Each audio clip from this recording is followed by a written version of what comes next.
A new U.S. study has revealed this week that 2/3 of people who experience moderate coronavirus symptoms end up with long COVID. Myalgic encephalomyelitis and chronic fatigue syndrome, often grouped under umbrella term ME/CFS, are disabling illnesses often confining sufferers to their beds. The National Institute for Health and Care Excellence, NICE, admit ME can be as disabling as multiple sclerosis and congestive heart failure. For years ME/CFS experts have bemoaned the lack of resources into researching the cause and treatments of the complex condition. Up to 22% of coronavirus patients suffer long COVID, stricken with ME/CFS symptoms like fatigue, brain fog and muscle pain. Yet historically it is tough to get an ME/CFS diagnosis as there is no single test and some doctors still have a poor understanding of the conditions. Experts fear after 3 grueling coronavirus waves, the numbers of long COVID patients could dramatically rise by this winter. Now charity Action for Me are saying boosting research into ME/CFS could also help the 385,000 and rising long COVID sufferers in the UK. Sonia Chowdhury, Chief Executive, Action for Me, said, "We've been supporting people with ME for over 30 years. We're currently seeing a big spike in people contacting our services desperate for support and advice after being newly diagnosed with, or concerned about having, ME. We must ensure the estimated 250,000 people already living with ME in the UK are no longer ignored, while ensuring no one with long COVID faces the same neglect."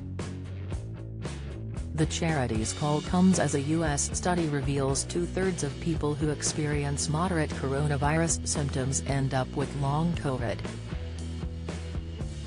Researchers at the University of Arizona found among those who tested positive for COVID, 68.7% experienced at least one symptom after 30 days, the threshold for long COVID. After 30 days, people with long COVID reported feeling fatigue, shortness of breath, brain fog, stress/anxiety, altered taste/smell, body aches and muscle pain, insomnia, headaches, joint pain, and congestion. Lead researcher Professor Melanie Bell said, "This is a real wake-up call for anyone who has not been vaccinated. If you get COVID, the chances you'll experience long-term symptoms are surprisingly high." See the latest COVID vaccine stats below and visit in your area for all the COVID vaccine. Latest ME/CFS is estimated to cost the UK economy at least £3 billion each year, and just 7% of children and 16% of adults get a ME diagnosis within the NICE guideline timescale of 3 to 4 months. In fact, almost 1 in 5 adults are left waiting over 6 years for a diagnosis. Action for Me is calling for a cash boost for clinician-led ME clinics that provide the same range of tests and support being afforded to those with long COVID. They ask for the public to sign their Equity for ME/CFS petition, asking health officials to commit the same level of research funding and recognition to ME. As with long COVID, they stressed that improving ME clinics will aid those with post-viral COVID symptoms and the estimated 250,000 people with ME.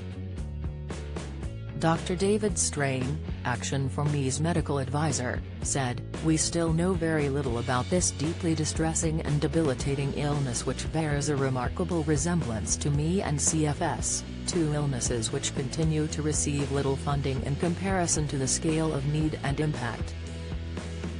If we had invested in appropriate research decades ago, in CFS and ME, we would be in a much better starting place for long COVID." A Department of Health and Social Care spokesperson said, "We are committed to supporting people with long-term conditions, including those with me."